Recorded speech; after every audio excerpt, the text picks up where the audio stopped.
Hey guys, welcome back to the channel, and I'm just about to do my first review of an aircraft in Microsoft Flight Simulator 2020, the Kitfox, and I'll give you a few reasons why you might want to buy this aircraft and a few reasons why you might want to pass on this aircraft. Like a lot of aircraft in Microsoft Flight Simulator, the more you learn about each of these aircraft and the more you understand about each of them, the more you're going to want to fly them and the more interesting they become.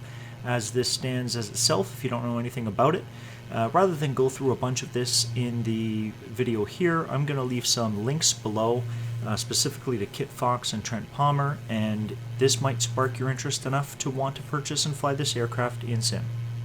Now, the first aircraft you may want to compare with the Kitfox is the Cubcraft or XCub. It does come in the standard edition of the game, and it actually does have a more powerful engine than the Kitfox, a Lycoming engine, and it's, I believe, 180 horsepower to the tune of, anyways. But that being said, the XCub is about, well, it's over 2,000 pounds. So keep that in mind when we're taking a look at the Kitfox. So it's not a heavy plane by many standards, and it has big tires on it like the Kitfox, so it is a great bush plane. But the Kitfox and the Zlin are just in another category, as you'll find out. But, I mean, you get, this is also a more expensive plane. The XCub is going to be quite a bit more money than a Kitfox. But it's also much better built. I mean, it's a premium plane by anyone's standard. And it really is just for those who need a Cessna-type plane, but need to go into airfields that are less than desirable, let's say that. So I'm going to leave it at that. You'll find you're not going to get the type of stall performance from the XCub than you are out of the Kitfox or the Zlin. So I'll keep my flight comparisons to those two. A roll in an XCub will take, the full length of a very small airstrip. It is a STOL aircraft and it has very great performance, but it's not going to be like you're going to see that we're going to get out of the Kitfox and the Zlin. The next plane we're going to look at is the Zlin Aviation Shock Ultra, and this plane is no slouch. It doesn't come in the standard edition of Flight Sim 2020, but this is definitely the plane you want to compare to the Kitfox.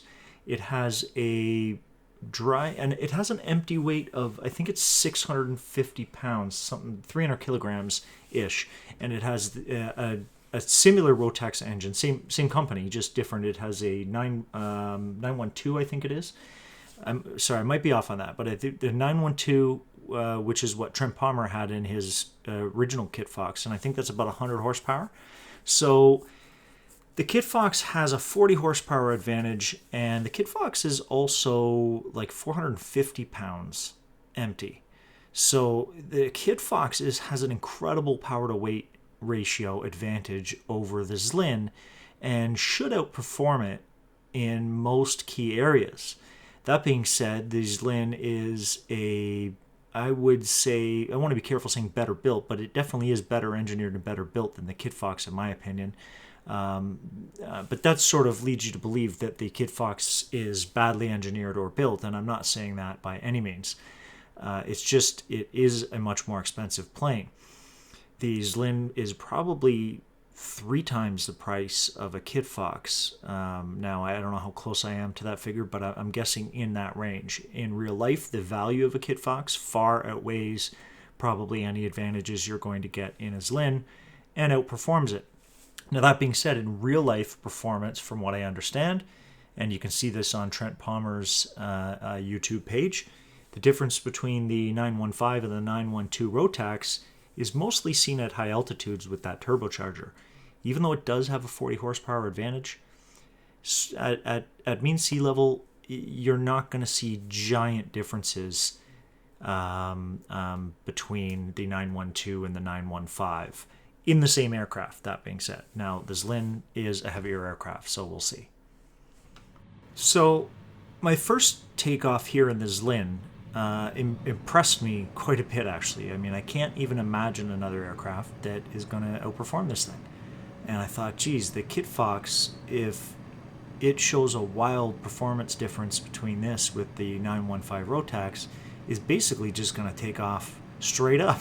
I imagine this thing. I was really impressed with the Zlin, and I have to say, it's a pleasure to fly. So as far as the Zlin goes, I won't dive too deep into how well the plane is to handle, but takeoff, landings, everything. I'll show you a landing in the Zlin here.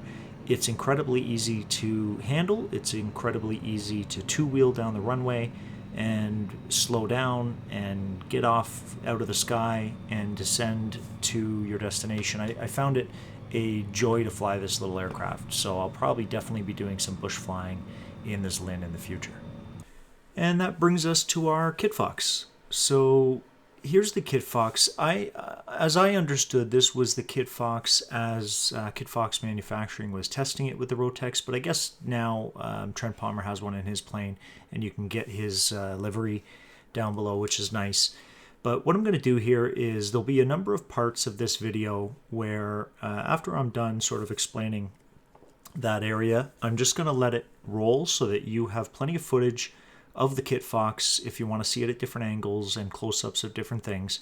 And if you want to get to the next part where I start talking, I'll put a chapter split in the video down at the bottom on this, where you scroll through the time. A number of people have sort of complained that they feel the textures are lacking in this model. I'm unsure about that. I'm sort of on the fence.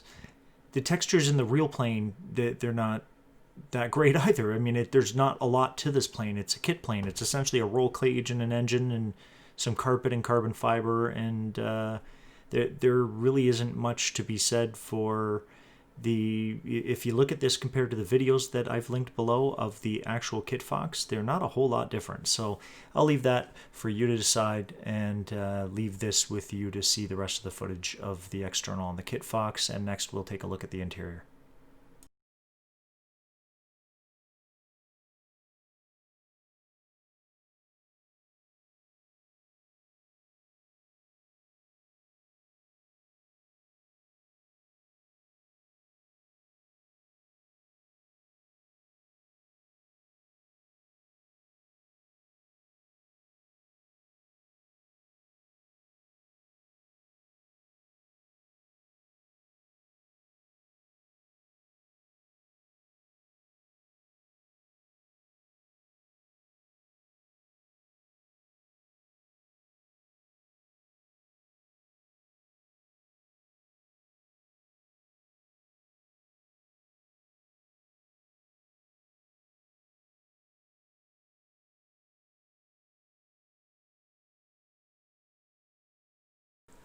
Again, with the interior, the biggest complaint I've seen on this is the texture, so I've tried to zoom in here to give you guys a good view of what the textures are.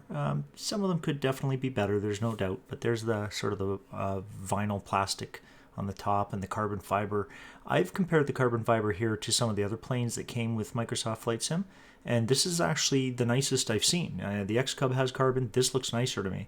So if you start to compare specific textures to other planes, this seems to be okay. The carpet looks a little, it doesn't look great from far away, but when you start getting closer, it kind of looks like carpet. I mean, the type of carpet that would be installed in this. Next, we'll have a look at the liveries.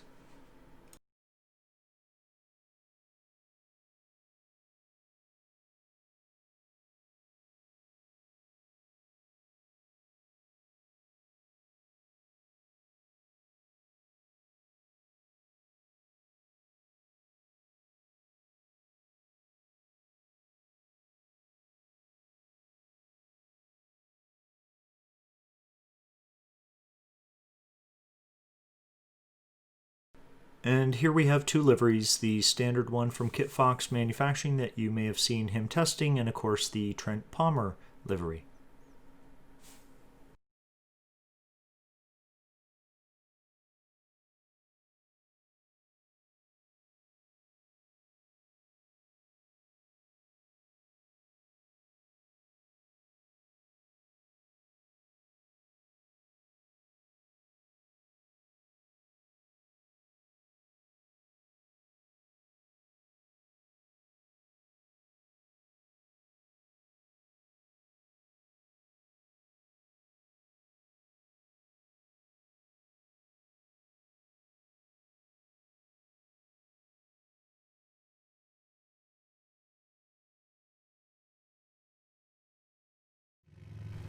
So now we're at a nice little strip way north, and I will let you have a look around the aircraft, and I'll make mention of a few things that I'm sort of having trouble coming to terms with on this payware aircraft. So first, I wasn't aware, here's the transponder, that's where you put your squawk code in, and I'm not as familiar. I know this glass display is in some other aircraft, but I'm just sort of familiarizing myself with it right now so that I can get up and do a flight in it. So you just press COM1 to swap. The aircraft has a full autopilot system in it. You can see it up there top right, and we'll take a look in a second. And it's pretty complete. I'm guessing it uses the built-in glass panel for this, so there wasn't much specifically built for the Kitfox on the panel. I'm not aware, but I mean, correct me if I'm wrong. I mean, you can put whatever you want in these, but I don't think Trent's or Kitfox Manufacturing, the silver one, has this. I know the Kitfox doesn't. I've seen the panel in the Kitfox. It doesn't look anything like this. See the video link below, but maybe they've changed it since then, or you know, I mean, at the end of the day, you can put whatever you want in. So this is just fine. I don't need it to be one-to-one personally, but if that is important to you, if you're trying to replicate either the Kitfox Manufacturing plane or Trent Palmers, then I don't think this is one-to-one, but please correct me if I'm wrong in the comments below. So just having a look around the panel here, you've got a full autopilot system.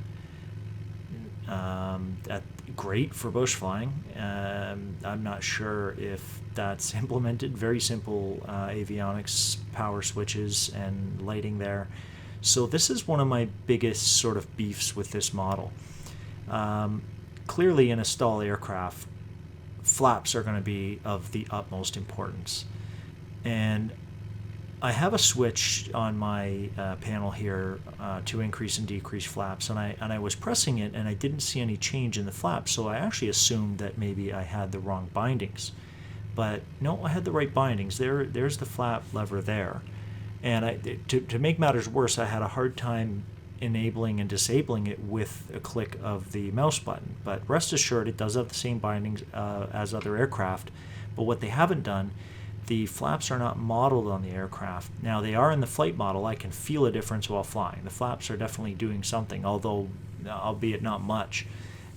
I think that the flaps on the Kitfox, I'm not familiar with aircraft enough to know, but I'm guessing they would be a lot more aggressive than I feel they are. But with that said, I was just taking a look at the exterior here to see, and of course the plane doesn't change. The model doesn't change. The flaps, when you put them down, they don't go down, and that's a little tough for me because I'm out of habit constantly checking on approach or before I take off, looking out at the wing to see if my flaps are extended. Yes, I may have pushed the switch on my panel, but I kind of need a visual to say, yep, flaps are down, we're ready to go. And that little lever isn't much of a visual for me. So that's something that I think it would be wise for them to put in an update. So my first rollout here is not going to shatter any records, but I did just want to get a feel for the authority of all the different control surfaces and get a feel for the plane. So taking off from the same runway here, we want to pitch forward to bring the wings level so that we can get as much lift as we can and off that rear tail. And I'm just going to swing around here and essentially just testing out the different control surfaces of the aircraft to see how it flies. I'll let you enjoy the views and see you at the next chapter for more of my thoughts.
So I'm just coming in for a touch and go here, and I want to just roll it across the runway on 2 wheels and sort of test out the authority of the rudder pedals and the steering on the runway while you're still flying. And one thing I noticed right away is this thing does not want to come out of the sky. I've got throttle completely off, and the only way to slow this thing down is to pitch the nose up. I noticed that immediately right here, and so we're just going to touch down and kind of do a 2-wheel roll, and I just want to sort of feel out how this thing steers while in flight. If you're a bush pilot, you know you sort of want to skim across the water or land on a limb, and a lot of time you're going to need that authority while steering while the 2 wheels are on the ground if your area that you're landing on has a slight curve to it. So slight touch and go there and back off out, and we'll let you enjoy more, and I'll come in for an approach and discuss a little bit more. Don't miss one of my biggest problems with this plane. I'll leave it for very last, so if you just want to skip through the rest of this and find out what my biggest issue with this plane is, look for that in the chapter. I'll name it biggest issue.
So now that we've done go around there and one touch and go with a 2-wheel roll, just coming in for an approach here, and this thing really doesn't want to come out of the sky. The only way to slow this thing down is to pitch up and do maybe a 3-wheel landing, and maybe that's what it's designed for.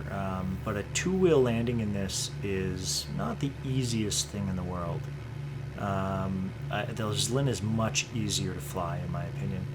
And I'm just coming down here, and this thing just wants to fly. I mean, it's just gliding across the runway, and with those big soft tires on it, the inflatables, this thing is just, and I'm attempting to just kind of give it a little bit of brakes here, and pulling back on the stick to get the tail wheel down, and it's down, but it didn't want to. It fought me all the way, and that's a good thing. I mean, it wants to fly. That's a pretty neat thing. But what I understood here is that this thing will stall much lower. I was in no way even close to stalling there. So we're going to pick this thing back up and go for another flight and go around, and I'll let you enjoy the view and see you at the next chapter.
Again, here I was just coming in for approach, and I just wanted to get more and more of a feel for how slow I could fly this thing level before it wanted to drop altitude on me or attempt to stall. And still no, I'm 10 knots slower than I was prior, and I'm full throttle off, and it doesn't well, it wants to fly.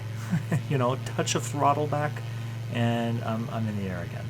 So that is really cool, and that is actually where this aircraft performs in real life. It's got such a great power-to-weight ratio that it's going to pick itself up pretty quickly.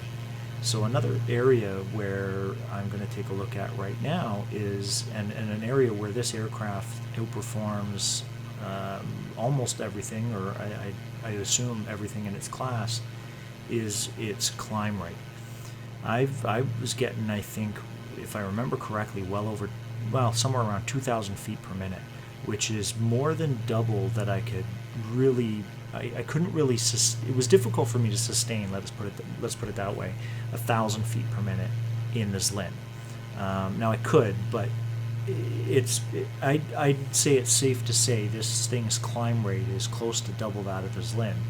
And on top of that, where this thing's really going to perform is in high altitudes with the turbocharger and the 40 extra horsepower. You know, maybe at sea level there's not going to be a huge difference other than the power to weight ratio between the two planes. But when you get this thing 6,000 MSL, it's going to outperform the Zlin like nobody's business. And with that, I'll leave the rest of the footage with you and see you in the next chapter.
again here, just getting a feel for the flight characteristics of the plane, and we stall out there at 36 knots above the airport.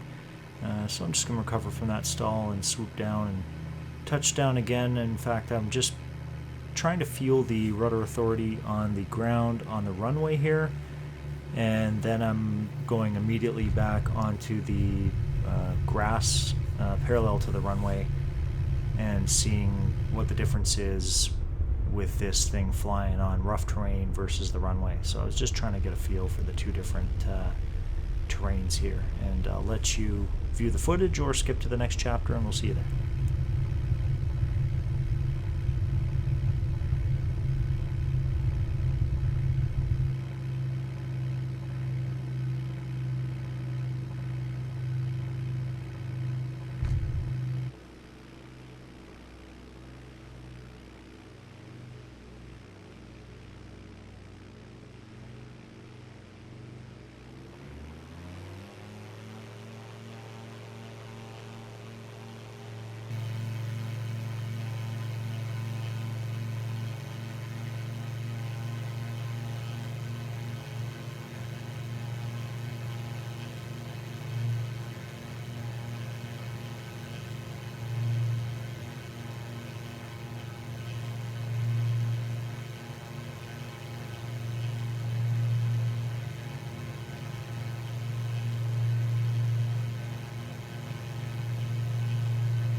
Just trying to give you an idea of the short takeoff capabilities of the Kitfox here. Requires a bit of a practice, definitely much more than the Zlin. Zlin was a joy and very easy to fly. It's not that this isn't, it just took me a few attempts here to get a sort of a feel for this plane over the other type of more like the Piper Cub style planes that I'd be more used to flying. So just some shots of some short takeoffs here for you. And here we are, I'm coming in for an approach here. I'm trying to get a feel for what is a good approach speed in this aircraft, and low 40 knots, maybe 45 knots, 44 knots is probably a good safe approach speed for a paved runway. But of course, if you're buying this aircraft for Microsoft Flight Sim, you're going to want to be doing the Trent Palmer stuff and landing in, 20 feet in a non-designated airstrip area in the boonies somewhere. So with that, again, it's very difficult to bleed speed from this thing. And in fact, a three-wheel landing is definitely probably the preferred method to get this thing down quickly and stopped. But honestly, you probably want to do a one-wheel landing, and maybe that's why you want to buy this thing, so you can be practicing that, because they're pretty neat. You want to sort of touch that tail wheel just first. I've seen Trent Palmer do it where he hits sort of the water first with his tail wheel, which allows him to brake a little bit quicker. And I think this bloody aircraft needs it, to be honest with you. It doesn't want to come out of the sky near as easily as some of the other aircraft in its class, and that's because it's just got so much power. That whole approach there, I was completely throttle off, so I had no throttle authority. I mean, obviously, if I get into trouble, I can add throttle and get out of there, but that's a go around for sure. It probably should be anyways, but there's no getting into a little bit of trouble and giving it some throttle and then coming back down in the length of that runway. So here is by far my biggest gripe with this plane. And to be honest, everything else, the flaps included, can be overlooked. I think the Kitfox is a cool little plane, and even though it may be a little more difficult to fly, that makes it interesting to fly in around these areas. And sort of increase your knowledge of flying. But take a look at the scenery here.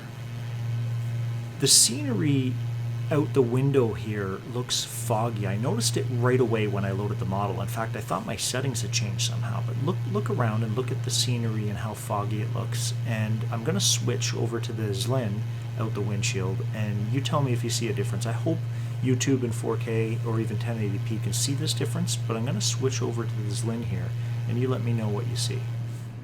So see, on my screen anyways, it's so much clearer, the Zlin footage.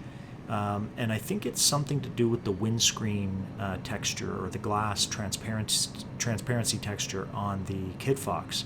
It, in my opinion, absolutely needs to be fixed. It sort of ruins the immersion and what this simulator is so good at. I mean, that's clearly one of the best parts of this flight simulator is the visuals and the VFR flying. And this model kind of takes away from that. Well, kind of, it absolutely does. So, in my opinion, the creator of this model needs to fix this ASAP. It ruins the experience and is probably the biggest reason why you would not want to buy this aircraft. And with that, why might you want to buy this aircraft? Well, if you don't have the deluxe version, so you don't have the Zlin, it may be your only super STOL aircraft available to you. So it's a pretty cheap download. Let's be honest, if it was $40, all these problems would be glaringly, they'd be huge issues, and you wouldn't accept them. But for $8, it's not a bad little aircraft. I'm just leaving you with some footage here of the Zlin, of some STOL takeoffs and flight. But that being said, it's also a fun aircraft to fly. The Kitfox is fun, and the difficulty of it makes it fun to fly and sort of change your flight habits and sort of learning how to fly a super STOL aircraft that, to be honest, has a ton of lift and a huge power to weight ratio and a huge climb out ratio. Are you going to want to jump into it for every one of your VFR flights around the mountains? You're not, because looking out the windshield ruins the scenery, and you're going to want to choose the Zlin or either of the Zlins, to be honest with you, even though the other one won't perform near as well as this, over the Kitfox every time if you're going to want to look out the window and enjoy the scenery. But if you don't mind spending $8 to pick up the aircraft and sort of mess around with it and sort of feel how the Kitfox is, let's put it this way, if you're a super Bush pilot fan, you're going to want to pick it up, and you already knew that, or you might already own it because maybe you're a Trent Palmer fan or a fan of the Kitfox already. If you're just looking for the odd trip out into the bush, I don't think the Kitfox is going to offer you anything that the Zlin doesn't already, and the Zlin is a superior aircraft as modeled in Microsoft Flight Simulator.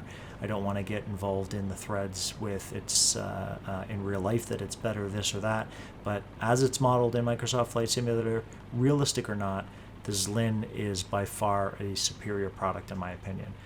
That being said, I picked up the Kitfox, and it is a fun plane to fly for that price. Hopefully, the creator of the model will fix the glaring issues. In my opinion, the two biggest things he should be fixing right away are the transparency problems in the windscreen. That's number one, because it ruins the best part of Microsoft Flight Simulator, which are the visuals.